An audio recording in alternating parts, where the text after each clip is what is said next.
Locked On Podcast Network presents Locked On Sports Today. The Steelers appear on the doorstep of acquiring Brandon Aiyuk. Why does this star receiver want to go to the Steel City so bad? Also, should Jim Harbaugh face some kind of punishment from the NFL? And the Bengals are the obvious choice to make the leap from worst to first. I'm Peter Bukowski, starting your day with the can't-miss stories and biggest debates in sports. You're Locked On Sports Today. Searching all major sports. Found. Let's start with the biggest story.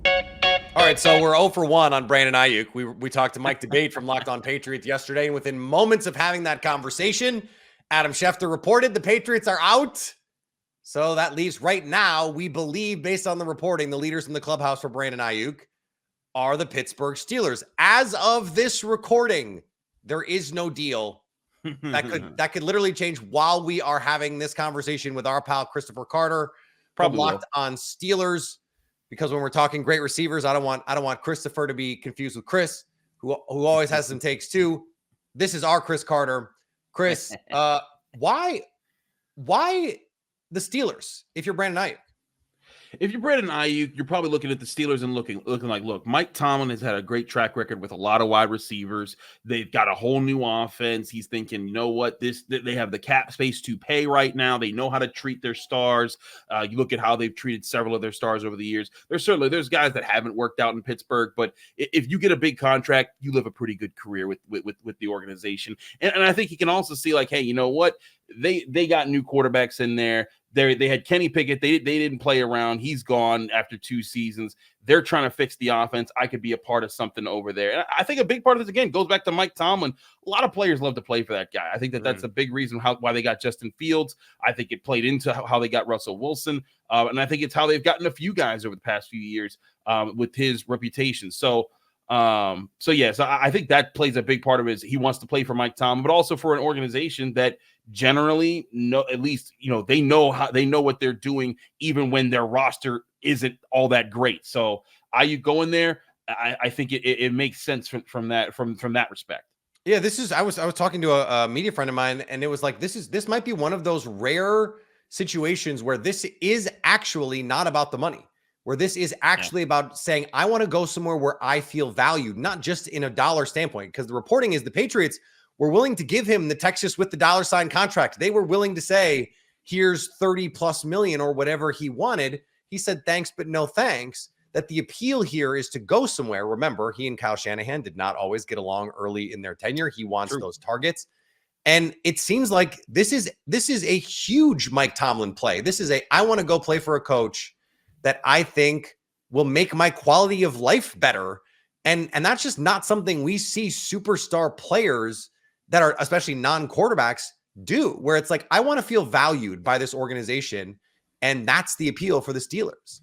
And that's a big part of who Mike Tomlin is. One thing that Mike Tomlin talks to us about, he won't bring this up all the time, but when they sign a guy from another team, they're like, hey, we love that guy. They said it about Justin Fields. Like, he loved Justin Fields coming out of the draft, but he knew the Steelers never had a shot at a guy like that. Right. So when Justin Fields, sometimes it comes around, like Minkah Fitzpatrick. They loved Minkah Fitzpatrick, knew they never had a chance at him. But they make sure to interview all those guys and meet with them so that they get in front of Mike Tomlin, and they know if there's some chance sometime down the road that they want to play for that guy. Like, you know what? I do want to play for that guy. I love so true. And that's part of what I think is happening here is that Brandon Aiyuk's like, not only do I look just like Mike Tomlin, I like that guy a lot. No, seriously, just people keep drawing dreads on. No, I never thought of it, but you're so right. It's so funny. Like people are saying like, oh, Brandon Aiyuk's here, and they just draw Mike Tomlin with some like black lines on it. That's messed up, but it's pretty funny when you look at them side by side. But point being, again, Mike Tomlin has a great impression with a lot of players around the league and a lot of coaches around the league. And so that reputation, that means something, like you said, being valued means so much. I mean, and you think of the last real superstar wide receiver in Pittsburgh, Antonio Brown, he had to go bonkers crazy for him to be out of town, and they still found him a trade partner to figure that out. So I think a lot of that plays into why Aiyuk wants to go to Pittsburgh. Yeah, and it didn't work out in 3 other teams in a way that it never had a problem in Pittsburgh, which is For 9 years. which is pretty remarkable and sure an underscoring of the ability of Mike Tomlin. You mentioned the quarterbacks. That's part of this that is a little surprising to me because this is not a settled long-term situation here in Pittsburgh with the quarterbacks. This is 1 year, and we'll see with 2 guys who, at least for the last 2 years in the NFL, in Russell Wilson's case, and really in Justin Fields' whole career, have not been franchise caliber quarterbacks, but we've been seeing the flashes in these videos. You've been there. You've been able to see this in person. How real is the Justin Fields hype right now?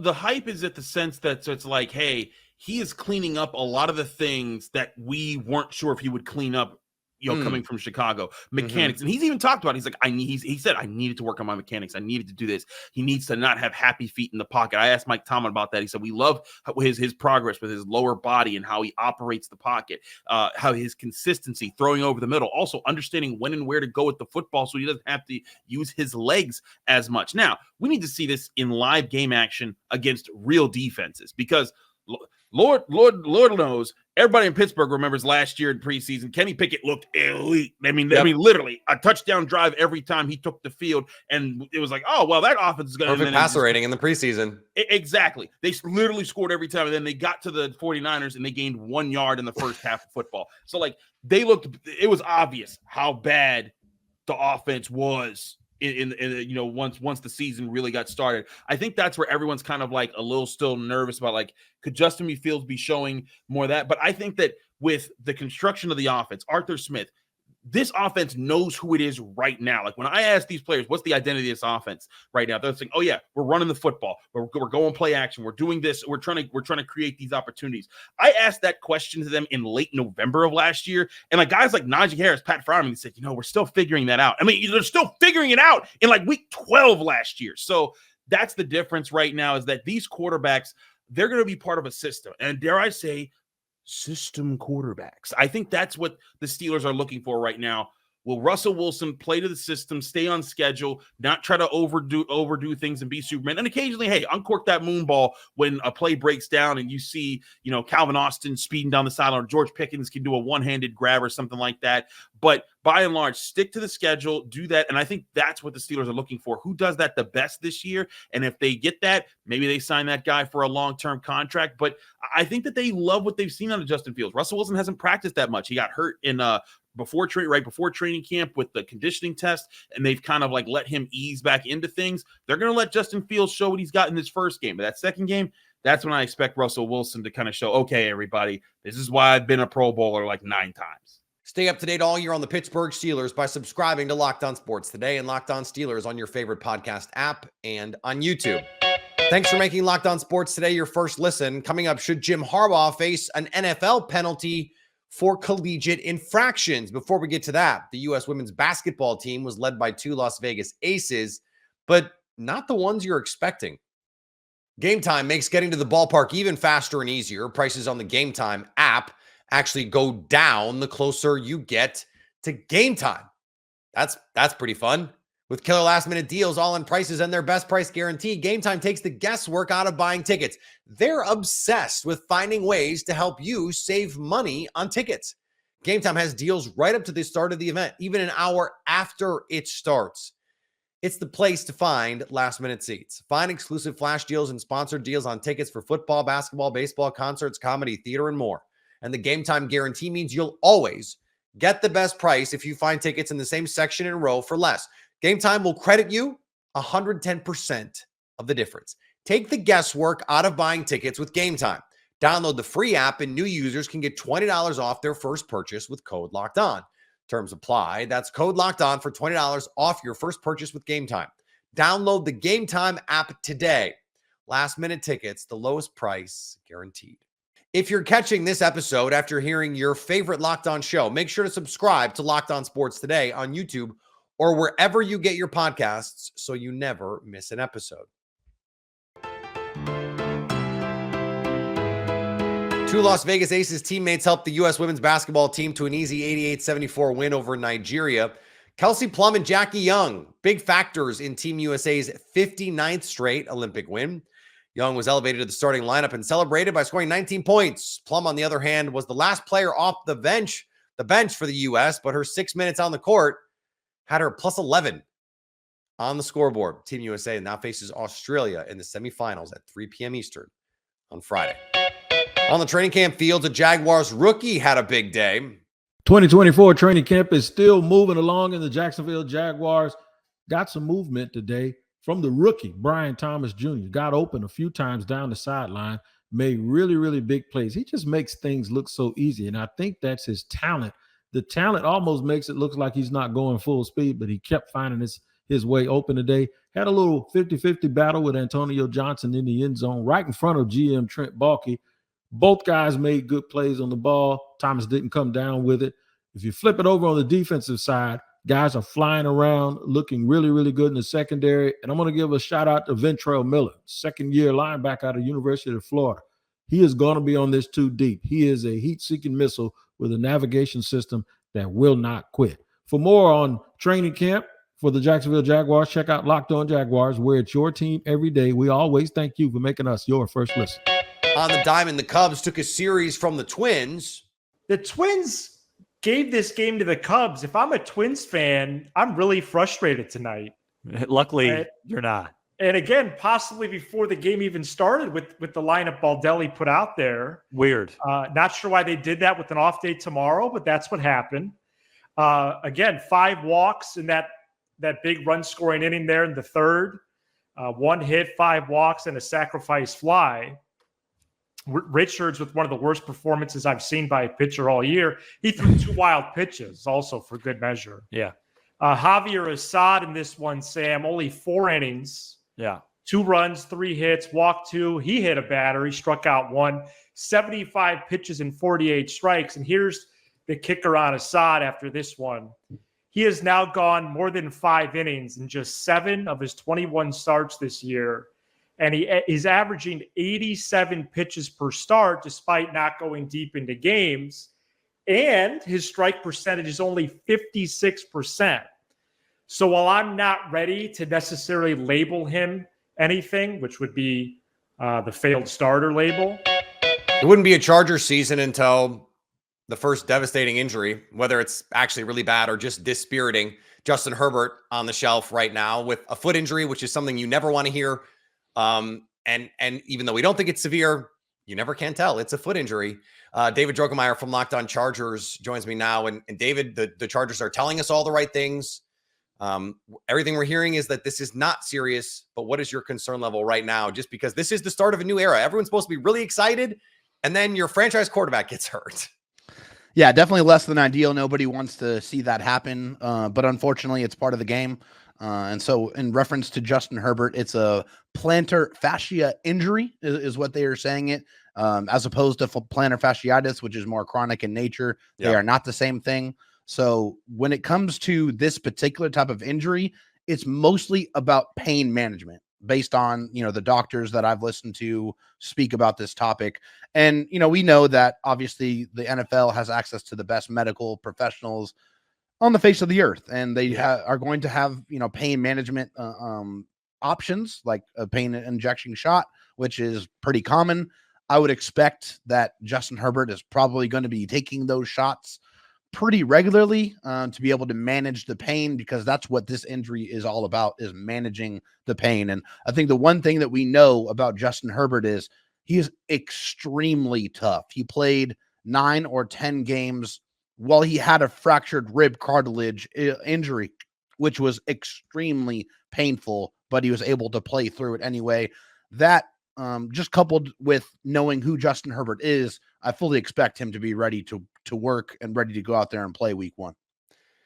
Another one of those, hey, I wish we didn't have to deal with that thing, is new coach Jim Harbaugh, everyone's new favorite coach, just got a 4-year show cause order by the NCAA, which has no teeth because Jim Harbaugh is no longer in the NCAA, but it would have banned him essentially for 4 years. Now, you can argue, hey, look, they could really come down hard with this fake suspension because he's not in the NCAA, and they can just say, hey, look, we threw the book at him for impermissible COVID era conduct. But it does make me wonder, David, we saw Pete Carroll do this. He left USC to go to the Seahawks. and they came down with pretty sizable sanctions on USC. Understanding that Jim Harbaugh is the new coach and everyone's excited about him, should there be some sort of recourse in the NFL for a coach leaving his program like this? I don't think so. Honestly, I think, these things happened under the banner of the NCAA. The NFL had absolutely nothing to do with these type of things, nor is Jim Harbaugh or any other coach going to have to deal with these type of recruiting issues at the NFL level. You don't have to recruit in the NFL. Exactly. So I just think a lot of these things are, really specific to the NCAA. And, as far as Jim Harbaugh is concerned, he did what he had to do at that level. He just came off winning a national championship. He's never going back to college football ever. That is never going to happen. He is going to finish his tenure as a coach in the NFL. And then I suspect he will retire from coaching, with the understanding that Jim Harbaugh is 60 years old. Okay. Yeah. He's already been around a very long time. He's accomplished a ton in college football. You forget how old he is because he has sort of a young demeanor about him, kind of like Pete Carroll, frankly. No, you're absolutely right. I mean, he has an energy unknown to mankind, right? As he would like to say. But with Jim Harbaugh, he's fully focused on turning around this ship with the Chargers, and I think he's not admitted any wrongdoing, nor has they proven him to be doing any of those things that they are throwing sanctions at him. So I'm not really worried about it, and I don't think Jim Harbaugh or the Chargers organization's worried about it either. There seems to be a split opinion on the Chargers this season. Some people believe, look, you've got Jim Harbaugh, you've got Justin Herbert. That gives you a chance to be a playoff team. You hear, the more cynical side, the more glass half full side is, have you seen this defense lately? And I think you can make the case, hey, Jim Harbaugh brings in a defensive coach in Jesse Minter that everyone was trying to hire as well. So where do you stand? Set reasonable expectations here for this team. Yeah, so for this Chargers team, I have high expectations, and so does Jim Harbaugh. Jim Harbaugh wants the expectations. He wants to win. He expects to win. He's done it everywhere he's been. Exactly. Every single stop, he has turned around losers and made them into winners because of his brand of football, right? I mean, he runs the football. He is physical. He wants you to feel it after you play one of his football teams. He wants to beat the bejesus out of you. He wants you to feel it, right? And so that's the brand of football that the Chargers are looking to employ this year. They want to run the football. Which Justin Herbert's never had a running game at any point, not any kind of a consistent running game. And Greg Roman, the Chargers' new offensive coordinator, all he does, with his faults, is author top 10 rushing attack. Mm-hmm. So when you give a top 5 quarterback a top 10 rushing attack, that turns into wins. And also with the defensive side, Jesse Minter is a genius by all accounts. And he just did author the #1 defense in all of college football last year. And it was a derivative of the #1 defense in the NFL last year with the Baltimore Ravens. So he's has a very, very high octane collection of pass rushers that he wants to deploy in some very creative ways. And if this defense is even league average, I expect the Chargers to win anywhere from 9 to 11 football games in Jim Harbaugh's inaugural season as head coach. Stay up to date on the LA Chargers all year long by subscribing to Locked On Sports Today and Locked On Chargers on your favorite podcast app and on YouTube. Coming up, the Bengals are the obvious pick to go worst to first. There's always a team that makes the jump from worst in the division to first in the division in the NFL. The pick for 2024 is obvious, as Matt Williamson and Brian Peacock discuss on a recent episode of Peacock and Williamson. Naz, thank you for all the questions. You enhanced the mailbag greatly. And I think this is the only one we're going to get to of you, but thank you, and you are appreciated for many good questions. And I see you're a Steeler fan, but you didn't just gear it all towards Steelers. Yes. But going to the AFC North, the obvious one here is the Bengals. I know that their division is the hardest of all 8 of these candidates, but I have a couple bucks on Joe Burrow to win MVP. I am going to pick the Bengals to win this division. I think they can win the Super Bowl. I mean, I'm not saying they're going to be my Super Bowl pick, but I think the Bengals can win the Super Bowl. No other team on that list can win the Super Bowl. I don't think. It's really easy. Just look to the Bengals and they jump out as they're just the best team on this list. And in their division, while there are good teams, there isn't that one team where it's like, man, it's going to be hard for them to leapfrog that team this year. You can easily, the Chiefs didn't exist. I could get behind the Chargers. Right. But, picking the Chargers over the Chiefs this year. But you can pick the Bengals over everybody in the North, and you're not crazy.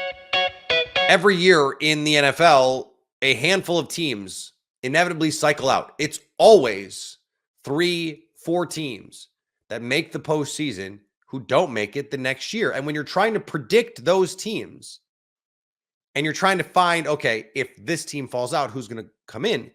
Always look at the injuries. Cincy is the easy one because Joe Burrow. If Joe Burrow is healthy, he's good enough that team is going to make the postseason. But he has not been healthy. And if you look at, since he came into the NFL, he's had a number of injuries. He's a quarterback who, when he is hurt, it clearly impacts his play style, his ability to get to the things that he wants to get to be comfortable in the pocket to start the year. And he started the year hurt. He did not look comfortable at all to start the season when he was playing injured. Some quarterbacks can play hurt. Patrick Mahomes can play hurt, but Patrick Mahomes can do anything seemingly in any sort of circumstances.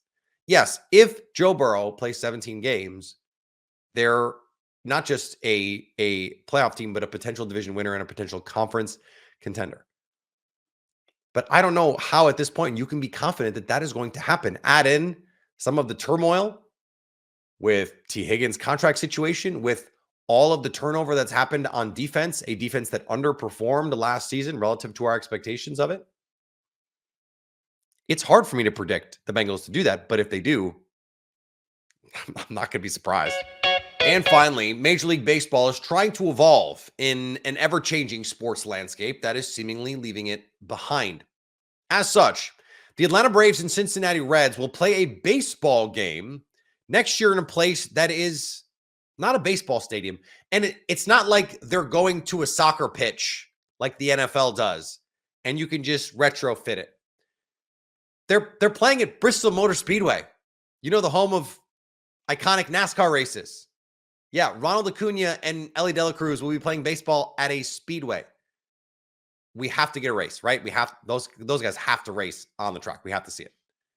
If you're catching this episode after hearing your favorite Locked On show, make sure to subscribe to Locked On Sports Today on YouTube or wherever you get your podcasts so you never miss an episode. Also, if you're a new subscriber to Locked On Sports Today, we're here for you with the biggest stories in sports every day. Coming up on the next Locked On Sports Today, which division champion in the NFL is in danger of losing their division this year? So at least until tomorrow, stay locked on sports today.